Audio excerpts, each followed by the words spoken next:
This is the Good Neighbor Podcast, the place where local businesses and neighbors come together. Here's your host, Jeremy Wolf. Hello, everyone, friends, family, wonderful community. Welcome back to another episode of the Good Neighbor Podcast. I know a lot of you out there, myself included, have little furry friends, our little best friends. I got Charlie with me here, my little guy, and we have a really cool guest for you today. I'm here with Blas Cardenas. Did I get that right? Blas Cardenas? Yep, Blas Cardenas. Yep, you got it. Okay, close enough. Close enough for comfort. Yeah. And Blas joins us from Five Star Canine Trainer. So we got a real life canine trainer, and I've been trying my best to train my little pooches, and I've had some success, but I've never actually spoken with a trainer before. So I am super excited to get into this. A lot to learn today. Blas, thanks for joining us, brother. Hey, thank you so much for giving me the opportunity of being here with you. Of course, it's our pleasure. We love featuring local businesses. I'm not sure exactly. Would you live around the area here in Cooper City? Yes, I do. I live actually around the corner from Cooper City. I'm in Davie, in Forest Ridge, so I could literally throw a stone from my doorstep and hit Cooper City. Excellent. Cool. All right. So without further ado, let's get into this. Why don't we start? Tell me a little bit about the business. Obviously, everybody knows what a canine trainer or dog trainer does, but tell us a little bit about your business, what you do specifically, and then we'll kind of get into the backstory behind it. Excellent. So, like we said earlier, my name is Blas Cardenas. I'm the owner of Five Star Canine Trainer. I've been working with dogs going on 3 decades now. And basically what I do is, because I am completely aware, and one of the things that I like to do with my clients is we all love dogs. Do we properly understand them? And that's what I like to do with my clients, is to help them properly understand their canine companions, their family pack members, so that the line of communication between them and their dog opens up. Almost like a canine psychologist, right?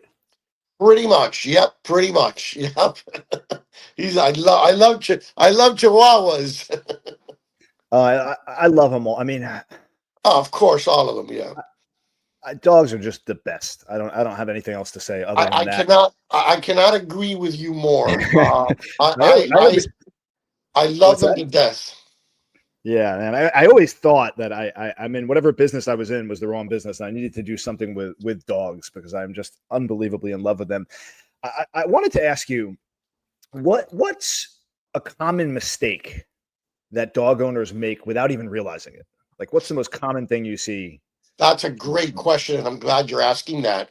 Well, one of the most common mistakes that dog owners make is humanizing their dogs. And the word is called anthropomorphophobia, or anthropomorphobic, which is the attribution of human characteristics to a dog when they're not humans. They're not 4-legged humans. So again, that's where I like to help my clients to understand how to properly communicate with the dog, because humanizing them obviously is not the way to go. And we are all guilty of that because we are obviously humans, at least most of us, and we love our dogs as if they're humans, in some cases more than humans. So naturally, that behavior is just going to extend over to them without us even realizing it. So important to learn about that. So when you say humanizing the dog, could you give me some examples, some behaviors that people attribute to dogs? One that I could think of is, I guess, feeding off the table. That kind of thing would probably not be good. What are some things that you see in the business? Feeding the dog off the table is a very common one, but one that it's super common is, for example, let's say you're going to leave your house, and one of the main things that you have to realize is here's the deal. Dogs are domesticated wolves. That's what they are. right? So from the smallest of Chihuahuas, like the one you got in your hand, to the biggest of Great Danes in trait and in characteristics, they are a wolf that has been domesticated. So if I'm going to leave my house, I teach my clients, don't generate excitement to the dog. Don't tell the dog, oh, goodbye, Fido. I'll be back later. I'll see you later. Because what Just you leave. correct. Grab your keys. If you have a crate, and I encourage to crate train the right way. There's a right way to crate train, and there's a wrong way to crate train. So obviously, do not generate any type of excitement when you're going to leave, and do not generate any type of excitement when you get back. Now, Mm. it's obvious we are as happy to see them as they are as happy to see us. But the Yeah. problem with that is you create a dependency of excitement. Now, remember this: I can do two things with a fire. I can turn it off, or I can make it worse. So what you're doing is you are setting up the dog for failure, because now anytime someone comes in that door, whether it be your cousin, your brother, a family member, or a friend, and the dog sees them, they're going to be excited. And think about this for a moment. You want a well-behaved, well-mannered dog, and it's kind of bad to have a family member come in the house and the dog's jumping all over them and acting erratically. It's not the way you want to go. And that's what part of humanizing does. It creates that wrong dependency on affection. Yeah, I'm thinking about my little guys. They are guilty of that. But people, the thing is with mine, they're so tiny and they're so lovable that when they jump on Yes. people and they come, everybody seems to love it. They And sit on the couch and they come up and sit on their lap, and people just adore them. I think it's okay if you have like little tiny dogs, but bigger dogs maybe not so much. well, keep this in mind, and you're not. Nobody's doing it because they're mean or they're. Mm. They love their dogs. Again, like I said earlier, we all love our dogs. Do we properly understand them? Because that's when our line of communication improves. And trust me, there's a saying in my business: a well-trained dog is a happy home. Indeed. What would be the best way? Just give some little advice out to folks out there that are struggling with their pets. What would be the best way to correct a bad behavior? Like, let's say, for instance, the example that you gave. Uh, Somebody comes over, the dogs. This happens all the time with me. Somebody knocks on the door, the dogs start barking like crazy. What's the best way to start correcting for that behavior? Because it seems like a very, very arduous task. I've tried so many different things, and I can't seem to nail that. What's one thing that I can do to start course correcting for that and putting things in the right direction? That's a very good question. Well, here's the deal. Every job that we're gonna do or we're gonna get done requires tools, and not only tools, but the proper knowledge on using the tools. Just to give you a quick example, if I hand you a guitar, it doesn't make you a musician, correct? It doesn't. Or if I hand you a big fat butcher's knife and a slab of meat, it doesn't make you a butcher. It's learning how to use the tool. So, one of the best ways to be able to establish a leadership role with your dogs, because if you're not leading your dog, you're following your dog. There's no neutral zone there.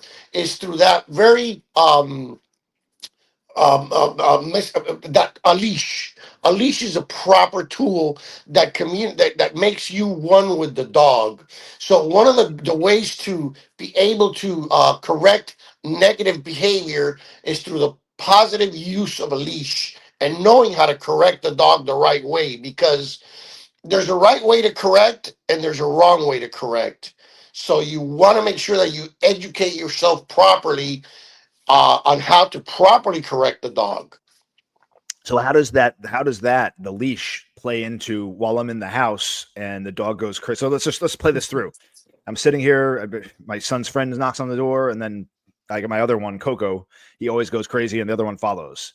What do I do in that moment? Are you saying that I should leash them in that moment and have them like what should be the interaction? What should be the first thing I do to start to try to curb that behavior? So I do encourage my clients, because what I do with my clients is I give them knowledge and I give them tools. I teach them, I coach them on how to use these tools correctly. So let me just say this to give you a quick example, and I'm going to answer that question. So every time you get in your car and you start your car and you're going to drive away, what do? You put your seatbelt on, right? Hopefully. Because you're not going to gamble with the notion that you're going to have that 3 second to put it on before you get into an accident. Hmm. And what is that called? It's called being proactive, correct? Indeed. So let's say you're going to jump out of an airplane. What are you going to need? A parachute. Because if you don't, you might ask, God for forgiveness all the way down. But when you hit the pavement, you're going to splatter. What's that called? Being proactive. So if I know I have people coming home or somebody's coming to my house to visit me, a friend, just like you asked, what I want to do is I want to be able to properly control my dog. So a leash would give me the ability to be proactive and control my dog so that he doesn't dart towards the person walking in the door. Mm. I'm able to control him. I'm able to correct him and teach him the proper manners so that he doesn't jump on the person walking in the door, my family member, my friend, whatever it is. And at the same time, I try to tell the people, hey, I'm trying to teach my dogs some proper manners. Do me a favor, don't engage the dog until he's in a calm, Mm. cool, collective state of mind. Because again, if when the dog's excited, I address that. I'm making it worse, not better. Okay, I like that. So let me just play this back for you. So if you have a planned visit, you know somebody's Correct. coming, that's the opportunity to put the dog on the leash and control that behavior in that moment. And then again, let the guest know. And then obviously, if you have an unexpected random knock, you can't do that. But if you do that enough when you have expected visits, hopefully that behavior will start to translate over and eventually you won't need the leash and they'll get trained. Got that Correct. right? Correct. Ah, I'm But learning today, Blas. You got it takes. Remember this: consistency is the mother of skills.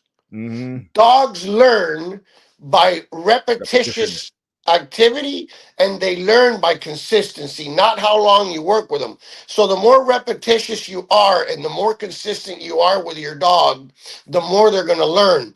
But not only a leash, we there's other tools that I provide, like for example, the crate. When crate trained the right way, is a perfect and excellent tool to use. Now, it could be used the wrong way.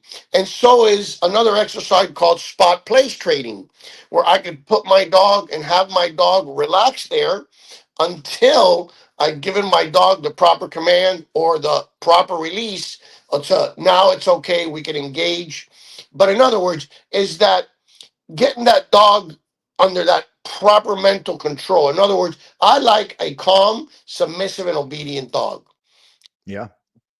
And it takes work and it takes dedication, but the results are awesome, man. When you have a well-mannered, well-behaved dog, like some of my clients, when they're walking their dogs outside and they see other dogs on a leash pulling, being reactive to distractions, and here you are walking your dog like you own the block, there's a certain sense of accomplishment, but that's Yeah. the work that you've put in to get your dog there. You know what I mean?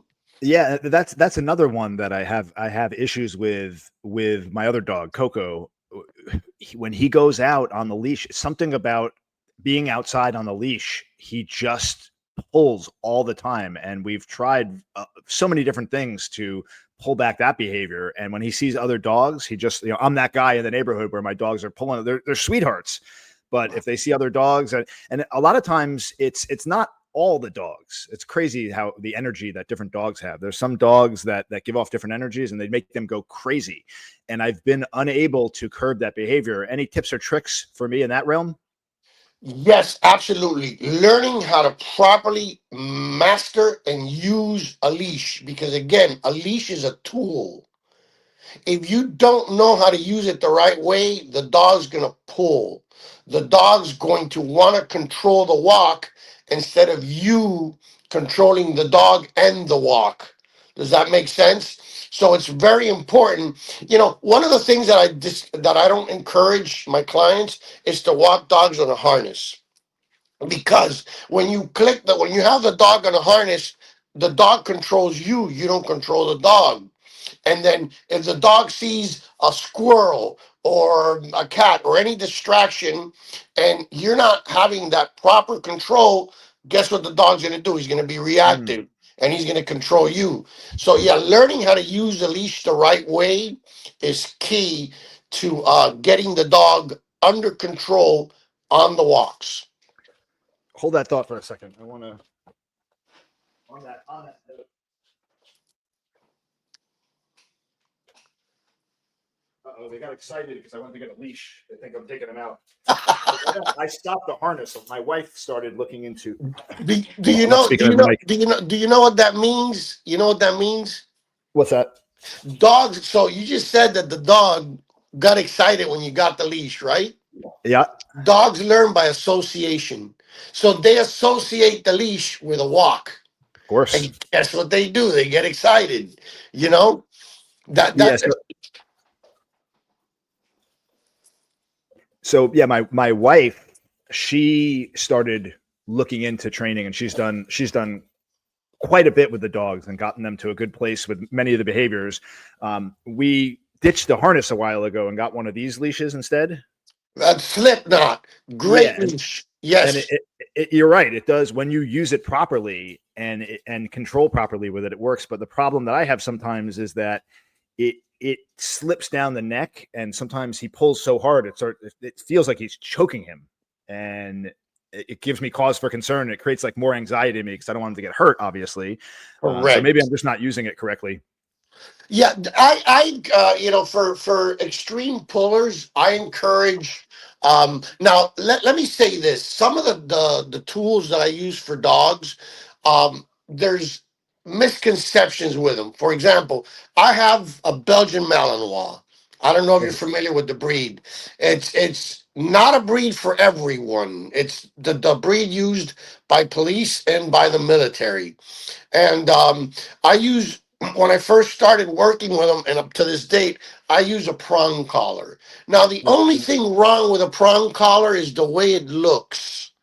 It looks like something out of a medieval it looks like a torture. torture device. Yeah. Correct, correct.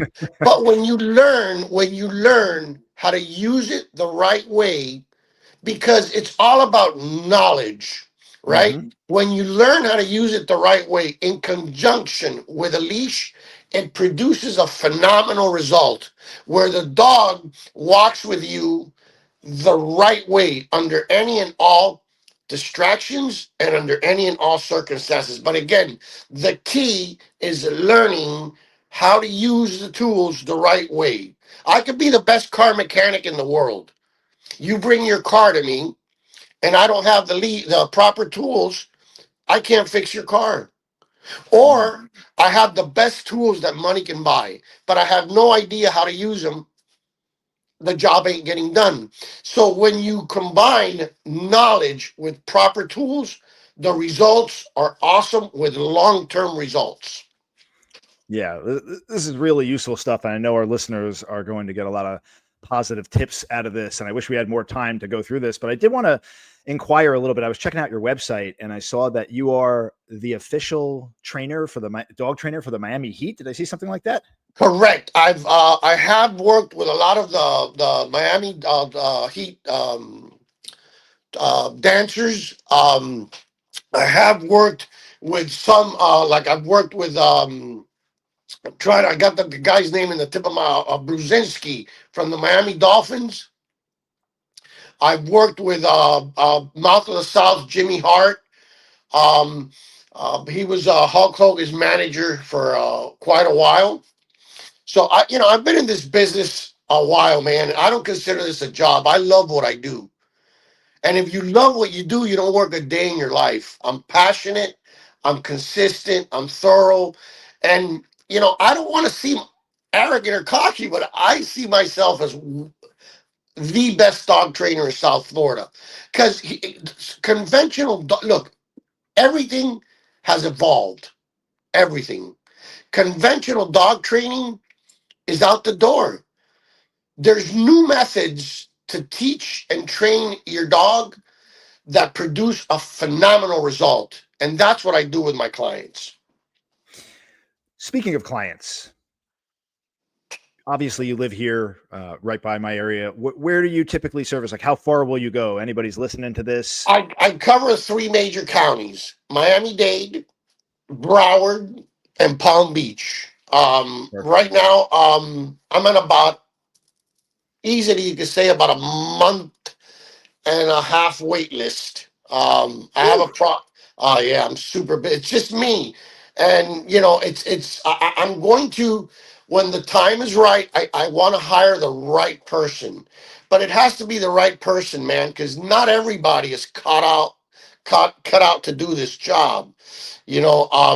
Especially, look, not every client is going to be the same, and not every dog is going to be the same. So Yep. you have to learn how to identify the particular needs and want of that client to produce the right result that they're looking for without going outside the I guess you could say the norms of your training system. And that's super important to produce the right result. But yeah, I cover 3 major counties.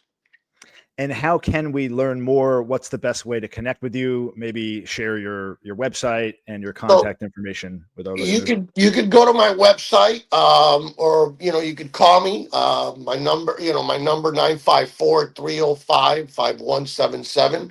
I have done a lot of work with people around Cooper City. As a matter of fact, there was an event that Cooper City had involving, I'm not sure if he's still the mayor or not, but the guy's last name was Ross. Yeah, no longer the mayor. Okay, well, when he was, I was the only trainer that he invited. It was at some park over here by 90th Avenue. And I attended the event, and I got to meet a lot of great people, man. And I love Cooper City. I love Davie. Yeah, truly a wonderful community. So we will, of course, drop a link in the description to all of your contact information so folks out there can connect with you. Yeah. Blas, this was fun. I see that unexpected noise outside? Right on cue. They're mowing the lawn out there. And so so before we go, that just happened. What do I do now? Right? Like, assuming we're not on the podcast, like they hear a noise outside and they start barking and run to the door. So you hear that craziness. That's a behavior that obviously that's a behavior that you'd want to correct, obviously. Yeah. But you have to correct the brain. You can't correct the ears, because remember, when you talk to a dog, I'll give you a quick example. You tell a dog to sit 3 or 4 times. After the first time that you told the dog to sit and the dog didn't sit, you gave him another 3 or 4 times to ignore you. They're not human, so you're talking to the ear. You need to talk to the brain so that the dog can comprehend, hey, this is what my master wants me to do. He wants me to shut up because they're barking out there and I'm making noise. And trust me, there's the proper way to do that. There's the proper tools, proper knowledge. The results are amazing, man. I'd love to help anyone, and anybody that has any questions, feel free to give me a call. I always tell people, whether you hire me or not, I'm always going to point you in the right direction. Love it. This conversation will not end here. I'm going to be reaching out to you. At any time, as many times as you want, man. I'm awesome to meet great people like you. All right, man. Well, it was a pleasure. Thanks, as always, to our listeners for tuning in. I hope you got something useful out of this. If you let us know in the comments, what's your biggest takeaway? Is there something that was useful? And who knows, like if you like this and you want more, let us know some more questions. Maybe we'll have Blas back on the podcast to answer some more questions for us in the future. Thank you very much. I appreciate it. It was an honor to be here. All right, man. Take care. Have a good day. God bless you. Thank you. Bye-bye. Thanks for listening to the Good Neighbor Podcast, Cooper City. To nominate your favorite local business to be featured on the show, go to gnp.com. gnpcoopercity.com. That's gnpcoopercity.com, or call 954-231-3170.